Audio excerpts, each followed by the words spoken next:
जी के जन्मदिन पे आपने बोला था ना, अटल जी का सपना तभी साकार होगा जब बिहार में बीजेपी का मुख्यमंत्री होगा। सम्राट चौधरी जी बोल दे कि 15 साल और नीतीश जी काम करेंगे। एक डिप्टी सीएम बोले कुछ और दूसरा डिप्टी सीएम बोले कुछ।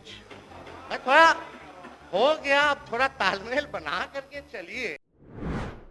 बिहार में इस साल होने वाले विधानसभा चुनाव से पहले सत्ता पक्ष और विपक्ष आमने सामने हैं।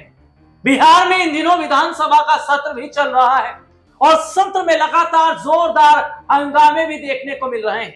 जहां विपक्ष की कमान तेजस्वी यादव ने संभाली हुई है, तो वहीं सत्ता पक्ष की तरफ से तमाम बड़े बड़े योद्धा सत्र के अंदर मौजूद हैं। लेकिन कैसे तेजस्वी यादव ने यह खुले तौर पर कह दिया कि चाचा अभी भी वक्त है, संभल जाइए, क्योंकि आपकी आंखों पर जो पट्टी बंधी हुई है ये पट्टी ज्यादा समय तक नहीं चल पाएगी।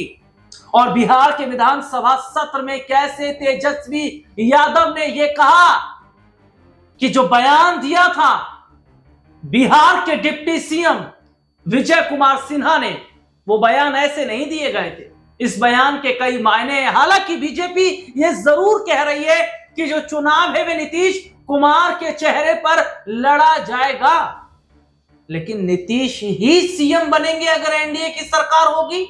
ये एक बहुत बड़ा सवाल है। और इन्हीं मुद्दों पर आज हमारे साथ बातचीत करने के लिए मौजूद है हमारे खास सहयोगी अब्बास भाई। अब्बास भाई, बहुत बहुत स्वागत है इस प्रोग्राम में आपका। जी शुक्रिया। अब्बास भाई, बहुत समय से ये सवाल खड़े हो रहे थे कि आखिरकार जब बारात सजी हुई है, बारात मौजूद है लेकिन दूल्हा नजर नहीं आ रहा है, और यह कहा जा रहा था कि चुनाव लड़ने के लिए तैयार है एनडीए, लेकिन इनका सीएम चेहरा कौन होगा, इनका मुख्यमंत्री चेहरा कौन होगा, ये बीजेपी नहीं बता रही है। लेकिन मैं ये बोलना चाहूंगा कि जो मनोहर लाल खट्टर हैं वे बिहार आते हैं और उन्होंने एक ऐलान किया कि ये जो चुनाव है ये चुनाव नीतीश कुमार के चेहरे पर लड़ा जाएगा, ये चुनाव लड़ा जाएगा। लेकिन मेरा सवाल ये है कि उन्होंने ये नहीं बोला है कि अगर एनडीए की सरकार बनेगी तो नीतीश ही सीएम रहेंगे। ये क्यों छुपाने की कोशिश की गई है? देखिए राहुल जी, इसमें यही तो गेम है। ये जानबूझ करके ऐसा बोला गया है, इसको गोलमोल जवाब दिया गया है। गोलमोल का मतलब यह है कि आपने देखा महाराष्ट्र में क्या हुआ था। महाराष्ट्र में भी तो यहां पर एकनाथ शिंदे के चेहरे पर चुनाव लड़ा गया था, लेकिन उसके बाद में आपने देखा कि जब सरकार बनती है, मतलब जब नतीजे आते हैं, तो बीजेपी अपने ही अलग तेवर दिखाने लगती है, क्योंकि उसे संख्या बल अच्छा मिला। और जबकि एकनाथ शिंदे के पास भी हालांकि 57 विधायक थे, लेकिन उसके बावजूद उसको जरूरत नहीं थी, इसलिए उनने अपना मुख्यमंत्री वहां पर बनाया। और ये बहुत बड़ा लालच जो है वो नीतीश कुमार को दिया गया है, इनको गोलमोल किया गया है कि आपके चेहरे पर चुनाव लड़ेंगे। देखिए, हम इसका जिक्र पहले भी कर चुके हैं, हम बीजेपी की चालाकियों के बारे में जानते हैं। मैंने पहले भी एक प्रोग्राम में बताया है कि सीएम हो सकता है कि नीतीश कुमार को सीएम बनाकर ही, फेज बनाकर ही जो है चुनाव लड़े बिहार में, लेकिन नतीजे आने के बाद में बीजेपी पलट सकती है, क्योंकि बीजेपी कभी किसी की सगी नहीं हुई। जब तक जरूरत है चुनाव लड़ने के लिए जरूरत है, क्योंकि उनको पता है बिना नीतीश कुमार के बीजेपी कभी भी जो है चुनाव बिहार के अंदर नहीं लड़ सकती। और महाराष्ट्र में भी एकनाथ शिंदे को अगर सीएम चेहरा ना बनाया होता, अगर उनके चेहरे पर चुनाव ना लड़ा होता, तो जितनी सीटें आई हैं इससे आधी सीटें भी नहीं आती। तो यही खेल बिहार में भी खेलने जा रही है। पहले नीतीश कुमार का फायदा उठाना चाहती है, और जब संख्या बल अच्छा अगर आ गया तो फिर नीतीश कुमार को साइडलाइन कर देंगे। और इस पर तेजस्वी यादव क्या कह रहे हैं, ध्यान से सुनिए। जी के जन्मदिन पे आपने बोला था ना, अटल जी का सपना तभी साकार होगा जब बिहार में बीजेपी का मुख्यमंत्री होगा। सम्राट चौधरी जी बोल दे कि 15 साल और नीतीश जी काम करेंगे। एक डिप्टी सीएम बोले कुछ और दूसरा डिप्टी सीएम बोले कुछ। थोड़ा हो गया, अब थोड़ा तालमेल बना करके चलिए। तो है हमारे पास सब लोग ने, अरे सदन में झूठ बोलते हैं, सदन में काहे झूठ बोलते हैं? लोकतंत्र का मंदिर है, आप टीका लगाए हैं, सनातनी आदमी आप झूठ बोलते हैं। झूठ बोलने की जिम्मेवारी आपकी है। विजय सिन्हा अपने पार्टी के पक्ष में पार्टी के घर के अंदर बात करती है, और नीतीश कुमार सुशासन स्थापित करने के लिए आए, एनडीए की सरकार बनी, और ठीका से इतना नफरत है तो टोपी पहन लीजिए। आपको ठीका से बहुत नफरत है तो टोपी पहनिए। माननीय नेता प्रतिपक्ष, माननीय नेता प्रतिपक्ष, आप माननीय नेता प्रतिपक्ष, आप माननीय अध्यक्ष यहाँ महोदय, सुन हम कोई आक्षेप सुन नहीं लीजिए बोल ना, रहे हैं। यहाँ कोई झूठ नहीं बोलता, असत्य बोलता। चलिए असत्य हाँ, उसको कर बोलिए, दीजिए, अपनी बात आगे बढ़ाइए, बात आगे बढ़ाइए। आपस ले लेते हैं, असत्य जोड़ दिया जाए। तो देखा आपने तेजस्वी यादव ने क्या कहा।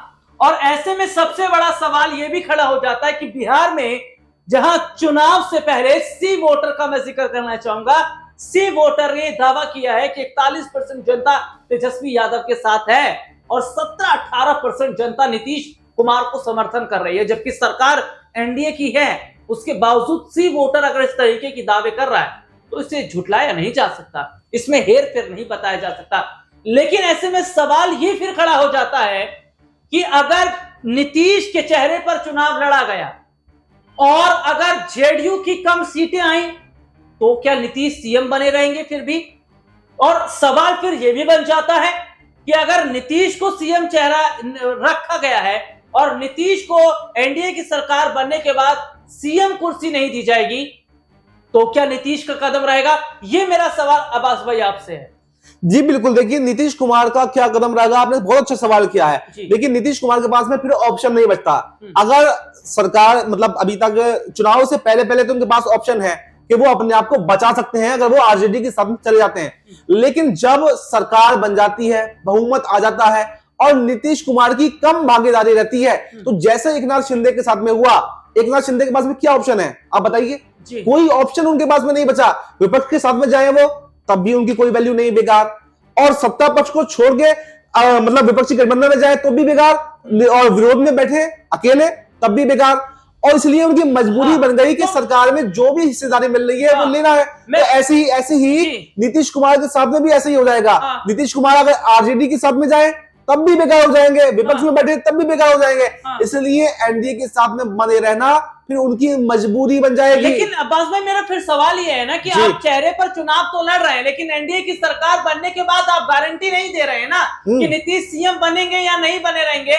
और अगर नीतीश सीएम नहीं बने रहेंगे तो नीतीश फिर क्या बड़ा कदम उठाएंगे? और क्या अगर नीतीश फिर भी एनडीए के साथ बने रहेंगे तो जनाधार फिर नीतीश का कुछ रह नहीं जाएगा। देखिए जनाधार तो बिल्कुल नहीं रह जाएगा। जैसे शिंदे खत्म हो गया, मैं बार-बार शिंदे को रिलेट क्यों कर रहा हूं? मैं बिल्कुल वही समीकरण बिहार के अंदर देख रहा हूं जो महाराष्ट्र में बीजेपी ऑटोमेटिकली कर चुकी है पहले ही। और बिल्कुल जैसे शिंदे आज की तारीख में खत्म हो गए, शिंदे का जनाधार खत्म हो गया, तो बिल्कुल इसी तरह से वो नीतीश कुमार के साथ में करना चाहती है। और यही बात हकीकत है कि बिहार चुनाव में अगर सरकार में नीतीश कुमार मुख्यमंत्री नहीं रहते हैं तो उनका जनाधार पूरी तरह से समाप्त हो जाएगा। और शिंदे की पार्टी तो अभी सलामत है, यहाँ पर नीतीश कुमार की पार्टी भी खत्म हो जाएगी, क्योंकि पार्टी को संभालने वाला कोई नहीं है। और पार्टी में फिर दो फाड़ की स्थिति भी हो जाएगी। कुछ लोग बीजेपी के समर्थन में आ जाएंगे, कुछ लोग आरजेडी के साथ में चले जाएंगे। अब्बास भाई, तेजस्वी यादव का भी एक बयान सामने आया जिसमें उन्होंने कहा ये जो बिहार विधानसभा का जो सत्र चल रहा है ये आखिरी सत्र है नीतीश कुमार का, और उसके बाद ये सत्र में नजर नहीं आएंगे और ना ही ये सीएम कुर्सी पर नजर आएंगे। देखिए तेजस्वी यादव ने अपने हिसाब से कहा, देखिए हालांकि कहा जाए तो ये इस सरकार का तो ये आखिरी बजट है, आखिरी सत्र है। इसके अलावा अभी ग्रीष्मकाल जो है वो सत्र और आने वाला है, तो ऐसे में उस सत्र में तो मौजूद रहेंगे। ये उन्होंने किस हिसाब से कही, शायद उन्होंने तंज कसते हुए कहा कि मुख्यमंत्री के तौर पर ये उनका आखिरी साल है और शायद वो आने वाले समय में अगर एनडीए के साथ में रहेंगे तो मुख्यमंत्री नहीं बन पाएंगे, ये उन्होंने तंज कसा होगा।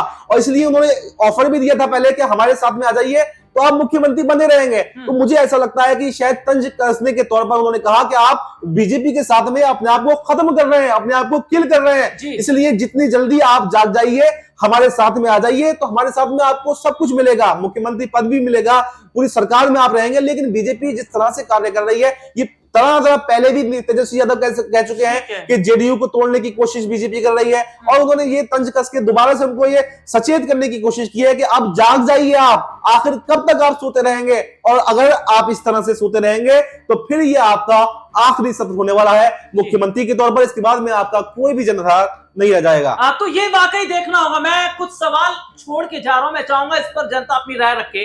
पहला कि क्या राजनीति से संन्यास लेने वाले हैं नीतीश कुमार अगर जेडीयू की कमान निशांत को सौंपते हैं? और दूसरा मेरा यह सवाल जनता के लिए है कि अगर एनडीए चुनाव जीत जाता है और नीतीश को सीएम कुर्सी नहीं देते हैं तो नीतीश का क्या स्टैंड रहेगा?